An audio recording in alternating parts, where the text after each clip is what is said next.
Shri मेघपाल Singh principal हैं, शायद नहीं पहुंच पाए किसी भी कारण से। इन सबका जनता दल संगठन दिल की गहराइयों से हार्दिक स्वागत एवं अभिनंदन करता है। मैं धन्यवाद और नमन करना चाहती हूँ। हालांकि कुछ हमारे संरक्षक मंडल के सदस्य यहाँ मौजूद नहीं हैं, लेकिन फिर भी उनकी मौजूदगी ना होने के बाद भी हम गर्व से उनका नाम लेते हैं। मैं धन्यवाद करना चाहती हूँ अपने संरक्षक मंडल का, जिसमें मुख्य रूप से हमारे धार्मिक गुरु मेरे आदरणीय श्री राजेश्वर दास सैनी जी हैं, हमारे आदर और सम्मान के योग्य महात्मा बबलू दास जी हैं जो हमारे बीच नहीं पहुंचे और हमारे संरक्षक मंडल में हैं, महात्मा श्री श्रद्धा दास जी हैं, उनका भी दिल की गहराइयों से हार्दिक अभिनंदन। कथावाचक अरुण सांवरे जी हैं, उनका भी हार्दिक अभिनंदन एवं स्वागत करती हूँ। और मुख्य रूप से धन्यवाद देना चाहती हूँ अपने पिताजी श्री पवन सिंह जी, जो पूर्व प्रधान एवं वरिष्ठ समाज सेवी हैं, जिनसे मुझे समाज में काम करने की ये प्रेरणा मिली है। इसके साथ साथ जनता दल संगठन के राष्ट्रीय अध्यक्ष श्री सुरेश कुमार फौजी जी, जिन्होंने अपनी सेना की नौकरी का त्याग कर समाज और देश में काम करने का संकल्प लिया है। हमारे जनता दल संगठन के प्रदेश अध्यक्ष श्री सुभाष बर्मन जी, हमारे कानूनी सलाहकार श्री रजनीश कुमार एडवोकेट जी, हमारी महिला विंग अध्यक्षा श्रीमती बबीता कश्यप जी और महिला विंग की तमाम पदाधिकारी, जिसमें श्रीमती उमा जी हैं, श्रीमती कविता जी हैं, श्रीमती परवेश जी हैं, श्रीमती सुमन जी हैं। सफल संचालन कर रहे मंच का श्री मांगेराम कश्यप जी, जो पूर्व प्रधान वरिष्ठ समाज सेवी और जनता दल संगठन के राष्ट्रीय प्रवक्ता भी हैं। यहाँ पर उपस्थित मेरे बड़े बुजुर्ग सम्मानित महिलाएं, कैमरामैन, सिस्टम वाले भाई, आप सबका कार्यक्रम में पहुंचने पर मैं हार्दिक अभिनंदन एवं स्वागत करती हूँ। हालांकि मैं यहाँ पर पहुँचे सभी से भली भांति परिचित हूँ, नहीं ले पाऊंगी, इसलिए माफी के साथ में आप सबका हार्दिक स्वागत एवं अभिनंदन करती हूँ। जिन महिलाओं ने इस कार्यक्रम में पहुंचकर आज मेरा मान बढ़ाया है और आज मेरे हौसले को इतना बुलंद कर दिया है कि अब मुझे पता है कि भविष्य में कभी मेरे कदम डगमगाएंगे नहीं, ये आप लोग को साबित कर दिया है। इसके लिए मैं आप सबका धन्यवाद करती हूँ। आइए आप जनता दल संगठन की कार्यशैली पर कुछ चर्चा करते हैं। जनता दल संगठन की स्थापना 10 दिसंबर 2019 में हुई थी और जनता दल संगठन का मुख्य उद्देश्य सामाजिक समस्याओं को शासन और प्रशासन के संज्ञान में लाकर आम जनता को उनके हक और अधिकार दिलाने का है। और सर्वप्रथम इसकी शुरुआत हमारे क्षेत्र में बने मेडिकल कॉलेज पीजीआई से हुई थी, जिससे आप भली भांति परिचित हैं। वहाँ पीजीआई के नाम पर सिर्फ मेडिकल कॉलेज की बिल्डिंग बनी हुई थी, वहाँ पर मेडिकल सुविधाओं के नाम पर किसी भी प्रकार की कोई व्यवस्था नहीं थी। सामान्य से सामान्य बीमारी का भी इलाज संभव नहीं था। एक रोज हमारे भाई साहब, जो हमारे संगठन के अध्यक्ष हैं, छुट्टी पर घर आए हुए थे और इलाज कराने मेडिकल कॉलेज पहुंचे थे। जब वहाँ के मेडिकल स्टाफ ने फौजी साहब को जिला अस्पताल भर्ती होने की सलाह दी, फौजी साहब ने पूछा कि भाई हमारे पास इतना बड़ा मेडिकल कॉलेज है तो हमें जिला अस्पताल जाने की जरूरत क्या है, क्योंकि जिला अस्पताल से तो मरीज मेडिकल कॉलेज रेफर किए जाते हैं और आप मुझे मेडिकल कॉलेज से जिला अस्पताल रेफर कर रहे हैं, यहाँ उल्टा हो रहा है। तब वहाँ के मेडिकल स्टाफ ने हमारे फौजी साहब अध्यक्ष जी के साथ दुर्व्यवहार किया। तब जाकर हमारे जनता दल संगठन के समस्त पदाधिकारी राजकीय कॉलेज पहुँचे और वहाँ की अव्यवस्था पर आपत्ति जताई। तब वहाँ के मेडिकल स्टाफ ने हमें कहा कि हमें सरकार की तरफ से किसी भी प्रकार का कोई भी बजट आवंटित नहीं होता है, तो हम मेडिकल सुविधाएं आम जनता को किस तरह वापस कराएं, किस तरह उनका इलाज करें। तब जाकर जनता दल संगठन ने सरकार के खिलाफ मोर्चा खोला और एक नीति निर्धारित कर इस आंदोलन की शुरुआत की, जिसका परिणाम आज आप सब लोगों के सामने है और देश के और शहर के और गांव के सभी लोगों का वहां पहुंचने पर सफल इलाज हो रहा है। लेकिन आज भी उस मेडिकल कॉलेज में बहुत खामियां हैं, लेकिन जनता देश संगठन आज भी उस लड़ाई को लड़ रहा है और जब तक लड़ता रहेगा, जब तक आप सबको, जब तक आम जनता को, इस शहर के लोगों को उसमें संपूर्ण इलाज ना उपलब्ध हो जाए। जनता देश संगठन ने आप लोगों की लड़ाई लड़ी है, लेकिन अकेले नहीं लड़ी है। मैं आज इस मंच के माध्यम से धन्यवाद करना चाहती हूँ इस क्षेत्र के बुद्धिजीवी लोगों का, जिन्होंने जनता देश संगठन के आकर इस आंदोलन को सहयोग एवं समर्थन दिया है। इसमें मुख्य रूप से कुछ गांव जो आसपास के हैं अग्रणी भूमिका में रहे। आज इस मंच के माध्यम से मुझे लगता है उनका सबका नाम यहाँ खुलना चाहिए, उन सबका सम्मान होना चाहिए। इसमें मुख्य रूप से गांव पिलकनी, गांव बीतपुर, गांव चतरसाली, गांव जयरामपुर, गांव मिर्जापुर, भोपुर, सोराना, सरसोहेड़ी, सुरूरपुर, इन सब आसपास के गांव वालों ने मिलकर हमारा साथ दिया और संगठन को मजबूत करने का काम किया, आंदोलन को मजबूत करने का काम किया, जिसकी वजह से आज ये परिणाम आप लोगों के सामने है। जनता देश संगठन ने इसी कड़ी को आगे बढ़ाते हुए अभी एक और लड़ाई की शुरुआत की है, जो एक रोजगार से जुड़ा मुद्दा है। जैसे आप सभी जानती हैं, यहाँ सभी महिलाएं बैठी हुई हैं कि गांव में समूह बने हुए हैं और उस समूह को चलाने के लिए एक महिला अध्यक्ष का चुनाव किया गया है और उस महिला अध्यक्ष का कार्य है कि वो सरकार से महिलाओं को ऋण दिलवाकर उनका रोजगार शुरू कराती है और फिर उसी ऋण को ब्याज के साथ में सरकार को वापस करती है, यानी कि उसका पूरा लेखा जोखा उसे रखना पड़ता है। ऐसे अन्य कई कार्य हैं जिसे समूह सखी करती है। सभी सरकारें, मैं यहाँ किसी सरकार का नाम नहीं लेना चाहती, सभी सरकारें सिर्फ महिला सशक्तिकरण की बात करती हैं, सिर्फ महिलाओं के विकास की बात करती हैं, लेकिन असल में उनके अधिकार उन्हें देना नहीं चाहती। इस समूह सखी योजना जो राष्ट्रीय ग्रामीण आजीविका मिशन के तहत जिसमें महिलाएं काम कर रही हैं, उस योजना ने इन महिलाओं को सम्मान कम और इनका मजाक ज्यादा बनाया है। मैं पूछना चाहती हूँ यहाँ से मौजूदा सरकारों को, अरे 26 रुपए प्रतिदिन में काम करना मजाक ही तो है महिलाओं के साथ। जनता देश संगठन ये मांग करता है कि इन महिलाओं को इनके अधिकार मिलने चाहिए और उसने इस लड़ाई की शुरुआत कर दी है। और मैं यहाँ इस मंच के माध्यम से कहना चाहती हूँ कि सभी समूह की महिलाएं धैर्य रखें। जनता देश संगठन ने आपके अधिकारों की लड़ाई शुरू कर दी है और जब तक चैन से नहीं बैठेगा, जब तक आपको आपके अधिकार और सम्मान मिल नहीं जाते।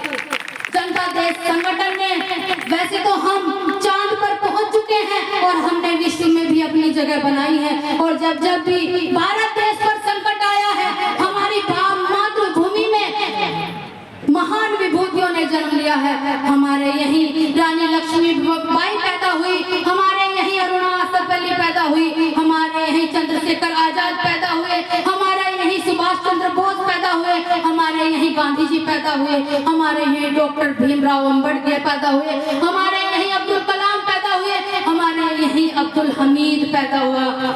लेकिन उन्होंने इस भारत देश का सम्मान कभी गिरने नहीं दिया और आज हमारे देश के वो हालात हैं कि ना तो कोई बच्चों की शिक्षा की बात करता है, ना कोई युवाओं के रोजगार की बात करता है, ना कोई बुजुर्गों की सुरक्षा की बात करता है और ना ही कोई महिलाओं के सम्मान की बात करता है। लेकिन जनता देश संगठन एकमात्र ऐसा संगठन है जिसने सर्वप्रथम बीड़ा ही महिलाओं को सुरक्षा दिलवाना और उनके सम्मान के लिए उठाया है। मैं इस मंच के माध्यम से ये बता देना चाहती हूँ मौजूदा सरकारों को कि जो आरक्षण देने के नाम पर महिलाओं को कि पार्लियामेंट में महिलाओं की 33% आरक्षण मिलना चाहिए और क्या कहती है कि लागू 2029 में जाके होगा। अरे महिलाएं, आपने क्या समझा हुआ है महिलाओं को कि हजारों साल से महिलाएं पीड़ित हैं? अब ऐसा नहीं रहा। हम भी बाहर निकले हैं, हम भी पढ़ते हैं, हमें भी अपने अधिकारों का ज्ञान है। हम में से भी कोई सड़कों पे आएगा, आपकी कुर्सी हिलाएगा और खुद उस पे बैठ जाएगा। जनता देश संगठन को पूरे 5 वर्ष हो चुके हैं। जनता देश संगठन ने इस कारवा को बढ़ाने के लिए बहुत सारी कठिनाई, बहुत सारी परेशानियां, बहुत सारी समस्याओं का सामना किया है, लेकिन जिस भी मुद्दे को उठाया है जनता देश संगठन ने उसे पूरा वैसे जनता देश संगठन की ना तो कोई जात है ना कोई धर्म है, जनता देश संगठन सर्व समाज का संगठन है। वैसे हमें लोग कहते हैं, अरे अलग दिशा में चलते हो, अपने समाज की तो बात कर लो, अपने समाज को तो सुधार लो, सर्व समाज तो बहुत दूर की बात है। लेकिन जब तक हमारे देश में हिंदू, मुस्लिम, सिख, ईसाई की बातें होती रहेंगी, तब तक हमारा विकास संभव नहीं होगा। क्योंकि जितनी भी इस देश में समस्याएं हैं वो सर्व समाज की समस्याएं हैं, चाहे वो रोजगार की समस्या हो, चाहे वो शिक्षा की समस्या हो, चाहे वो स्वास्थ्य की समस्या हो, ये सिर्फ आज की समस्याएं हैं। मैं यहाँ से कह देना चाहती हूँ कि यदि किसी व्यक्ति की ये तीनों समस्याएं या ये तीनों जरूरतें पूरी हो जाएं, उसे विकसित होने से कोई नहीं रोक सकता है और ना ही उसे कोई भ्रमित कर सकता है। क्योंकि ये तीनों जरूरतें मुख्य रूप से है एक व्यक्ति की मूलभूत आवश्यकता है। क्योंकि हमें जात पात के नाम पर, हमें धर्म के नाम पर सरकारों ने, राजनीतिक पार्टियों ने बांट दिया है और हम इस देश में बंटकर ही कार्य कर रहे हैं। लेकिन आज आप लोगों की सबकी मौजूदगी ने ये एहसास कराया है कि आज हमारे देश को एक नई सोच, एक नई दिशा और एक भाईचारे की जरूरत है। आप सबकी मौजूदगी ने हमारे हौसलों को, फौजी साहब के हौसलों को इतना बढ़ा दिया है कि अब मुझे नहीं लगता कि जब तक हमें हमारी मंजिल नहीं मिलेगी तब तक हम नहीं रुकेंगे। आज मुख्य अतिथि के रूप में जो मेरे बड़े भाई डॉक्टर एहतशाम मलिक को आप देख रहे हो कि किसी पार्टी से नहीं है, निर्दलीय पार्षद है, अपने दम पर अपनी कुर्सी ली है और आप लोगों का विकास कर रहे हैं।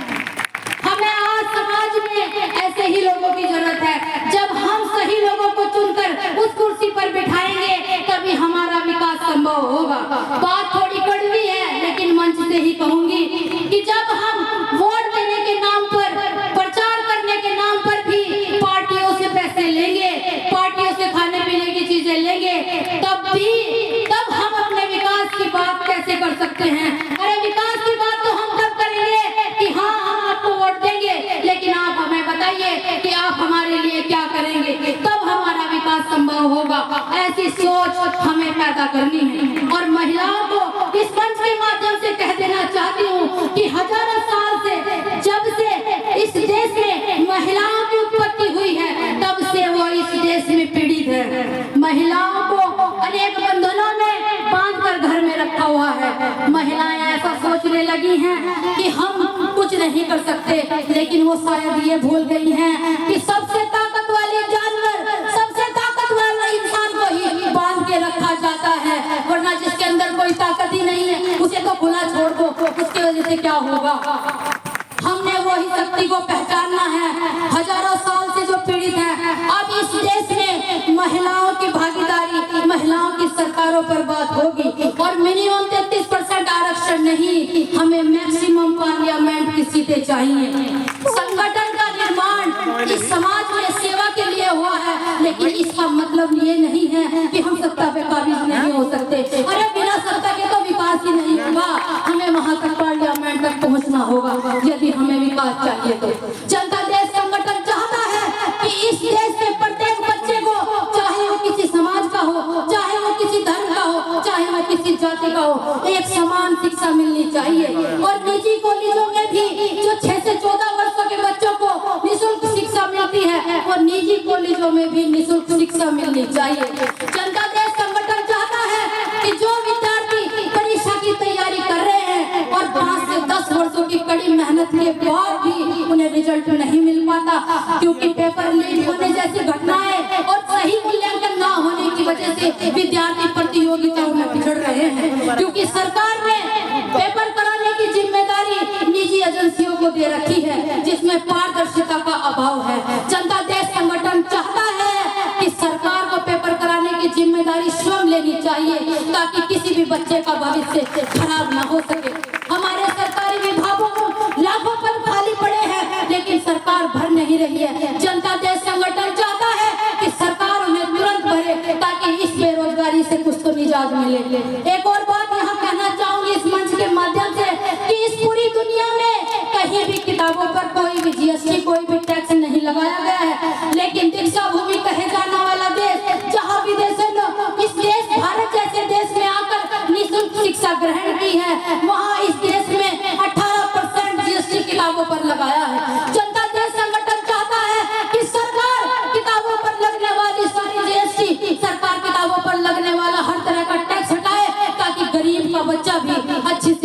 इंतखाब कर सके। जनता देश संगठन चाहता है कि इस देश में 50% भागीदारी महिलाओं की है जितनी पुरुषों की है। जनता देश संगठन चाहता है कि उन्हें मान सम्मान और समान कार्य के लिए समान वेतन, वो जो काम करती हैं वही काम एक पुरुष करता है, वही काम एक महिला, लेकिन महिला की तनख्वाह उससे कम है। जनता देश संगठन चाहता है कि अगर समान कार्य के लिए महिलाओं को समान वेतन मिलना चाहिए। जनता देश संगठन ये चाहता है। हमारे देश में वृद्धावस्था पेंशन चलती है, वृद्धावस्था पेंशन सबको मिलती है, लेकिन शायद आपको ये नहीं पता कि हमारे पूरे देश में अलग अलग राज्यों में सबको अलग अलग पेंशन मिलती है। पेंशन देने का काम केंद्र सरकार का है। जनता देश संगठन ये चाहता है कि पूरे भारत में एक समान पेंशन व्यवस्था लागू हो और जितनी महंगाई बढ़ेगी उतनी ही बुजुर्गों की पेंशन बढ़नी चाहिए। तब जाके उन्हें भी एहसास होगा कि हाँ, हम भी इस भारत देश के नागरिक हैं। आयुष्मान कार्ड के द्वारा सरकार ने वृद्धाओं को इलाज की सुविधा दी है, ये बात हम जानते हैं, लेकिन शायद ये नहीं जानते कि वो आयुष्मान कार्ड, हमारे बड़े भाई डॉक्टर एहतेशाम आलम इस बात को जानते होंगे कि वो आयुष्मान कार्ड सभी निजी अस्पतालों में नहीं चलते। यदि मैं जहाँ रहती हूँ वहाँ का जो नजदीकी अस्पताल है मैं उसमें कार्ड लेकर जाऊँ और वो वहाँ ना चले और मुझे बताया जाए कि यहाँ से 30-40 किलोमीटर दूर जो अस्पताल है वहाँ पे ये कार्ड चलेगा, इतना तो मेरा किराया खर्च हो जाएगा जितना इलाज करूँगी।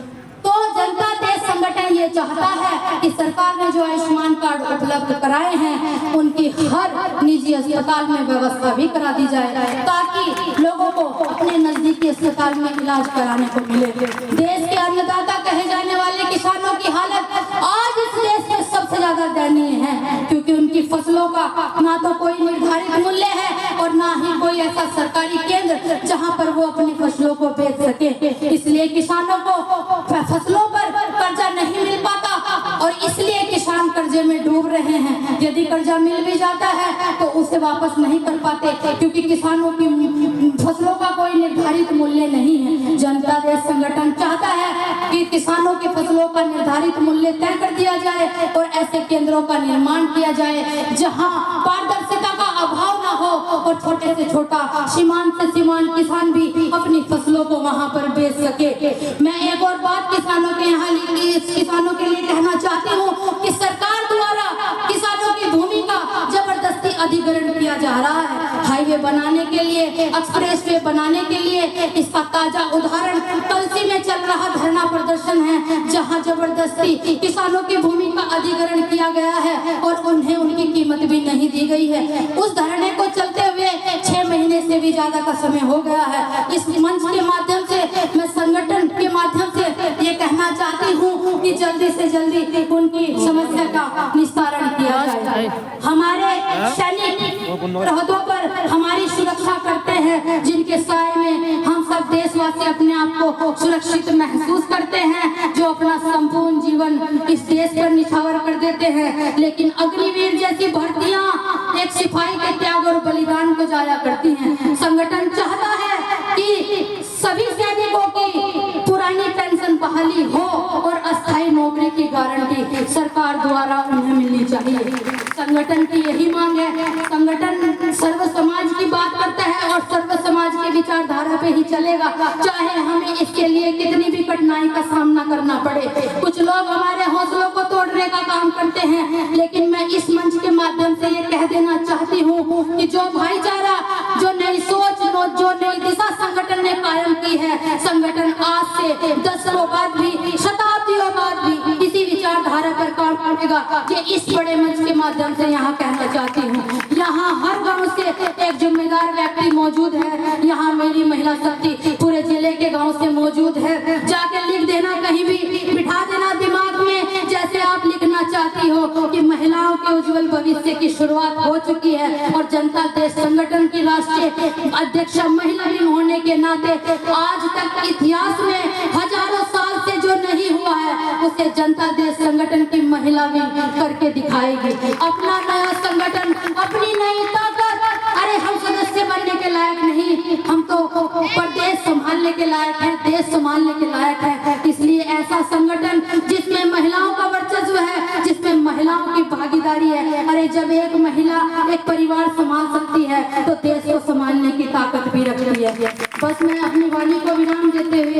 शब्द यहाँ से कहना चाहती हूँ कि सिर्फ हंगामा खड़ा करना हमारा मकसद नहीं। संगठन की ओर से कहना चाहती हूँ, सिर्फ हंगामा खड़ा करना हमारा